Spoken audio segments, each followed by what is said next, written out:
Servo Johnson.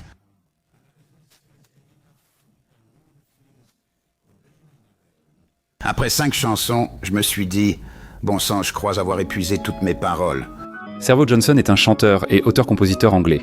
En 1980, il est devenu le deuxième chanteur principal du groupe de rock australien AC/DC après la mort de Bon Scott. Lui et le groupe ont été intronisés au Rock and Roll Hall of Fame en 2003.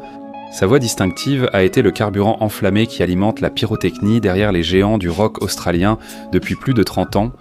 Black Ice, leur dernier album studio à ce jour, est arrivé numéro 1 dans presque tous les pays où il y avait quelqu'un pour l'acheter. Brian Johnson est sans doute l'homme le plus cool et le plus terre-à-terre que vous puissiez espérer rencontrer. En avril 2016, lors de la tournée Rock or Bus, AC/DC, a annoncé le départ de Brian Johnson pour des problèmes d'audition. Comme l'a expliqué le groupe, Brian Johnson risquait une perte totale de l'audition s'il continuait. Mutt Lange, le producteur, a remarqué que je n'étais pas aussi enjoué que d'habitude au petit déjeuner et il m'a interpellé.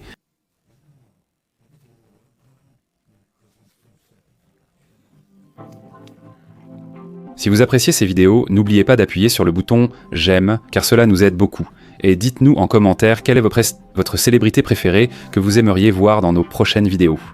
Brian Francis Johnson, également connu sous le nom de Jonah. Lors de cette production, il a 72 ans et est né le 5 octobre 1947 à Dunstan, comté de Durham, Angleterre.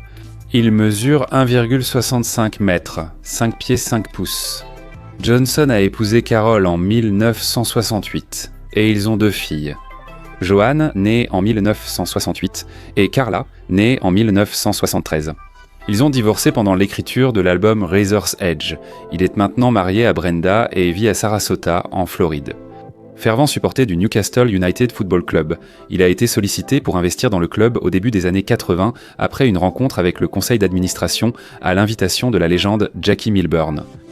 En septembre 2009, Johnson a été diagnostiqué avec le syndrome de Barrett, ce qui a poussé AC/DC à annuler plusieurs concerts de leur tournée 2010 en soutien à Black Ice. Heureusement cependant, les médecins ont pu empêcher la maladie d'évoluer en cancer.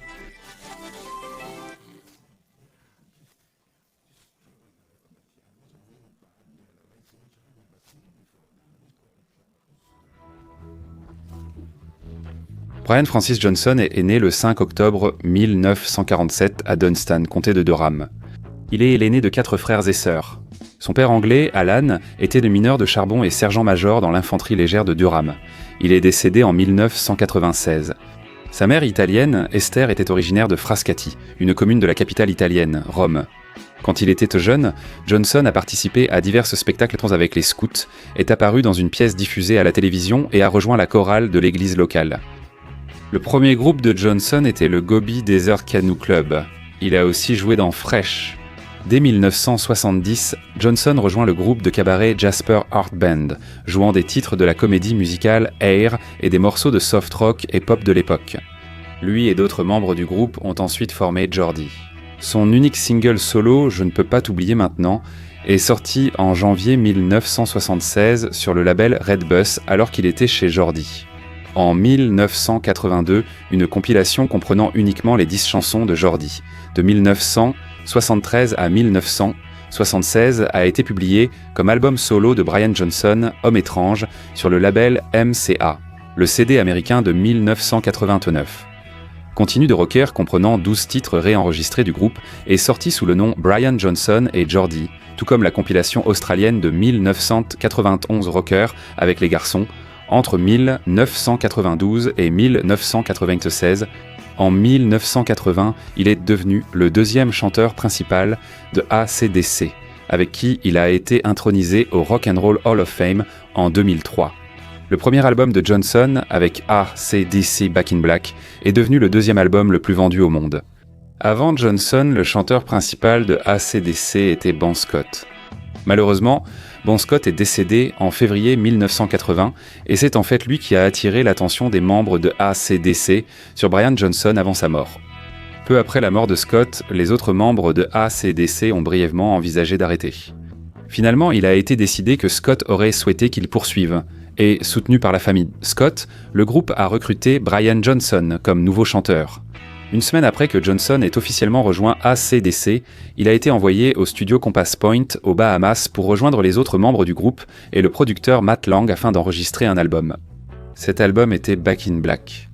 Johnson a également chanté sur les albums du groupe For Those About to Rock, We Salute You en 1981, Flick the Switch en 1983, Fly on the Wall en 1985, Blow Up Your Video en 1988, The Razor's Edge en 1990, Ball Breaker en 1995, Stiff Upper Lip en 2000, Black Ice en 2008 et Rock or Bust en 2014.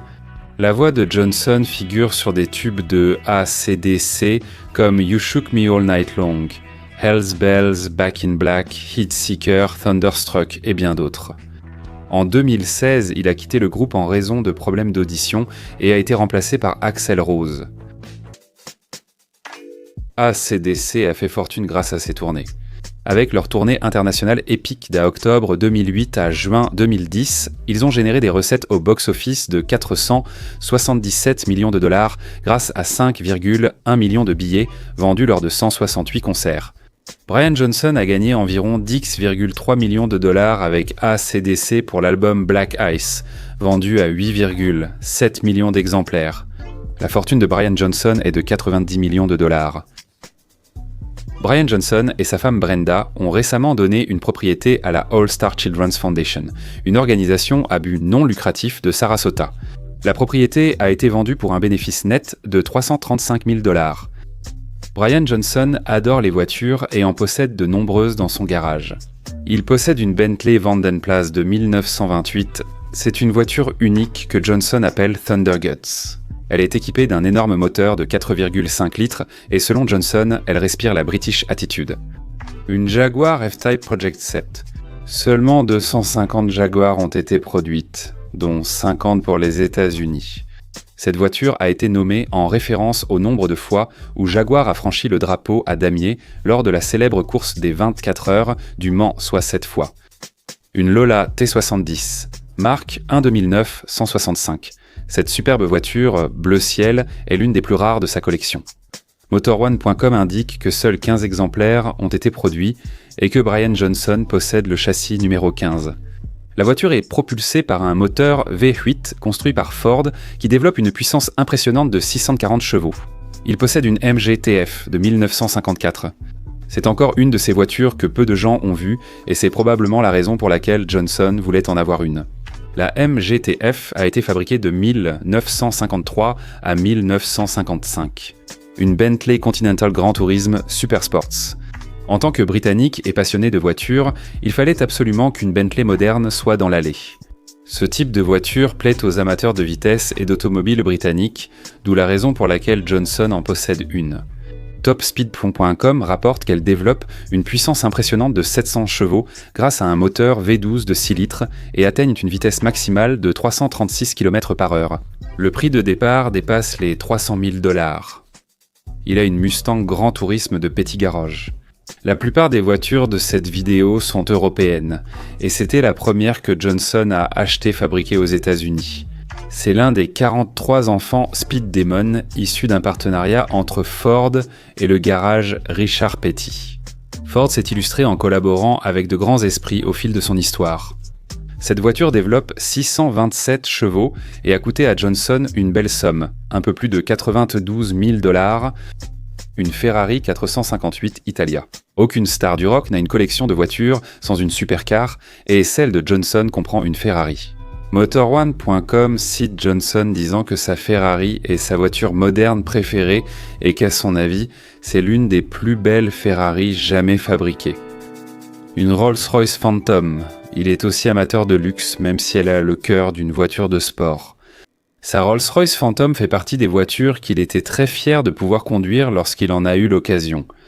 Dans une interview à MotorOne.com, il a déclaré qu'enfant, il voyait ces voitures comme inaccessibles et a saisi l'occasion d'en acheter une dès que possible. Il poursuit en disant qu'il l'a conduit comme s'il l'avait volé, dans le pur style des passionnés d'automobile, avec un prix neuf de plus de 533 000 dollars. Il faut vraiment être quelqu'un d'exceptionnel pour se permettre un tel prix. Il a un Range Rover Vogue.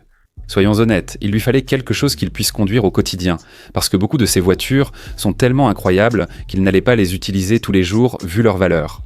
Ne vous y trompez pas, le Range Rover possède un V8 suralimenté capable de démarrer en trombe.